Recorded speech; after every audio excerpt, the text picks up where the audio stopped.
มิทินน้องชมพู่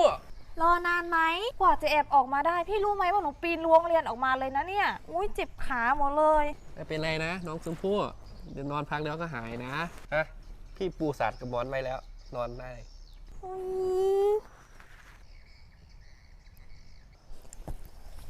พี่มิทินกี่โมงแล้วอะ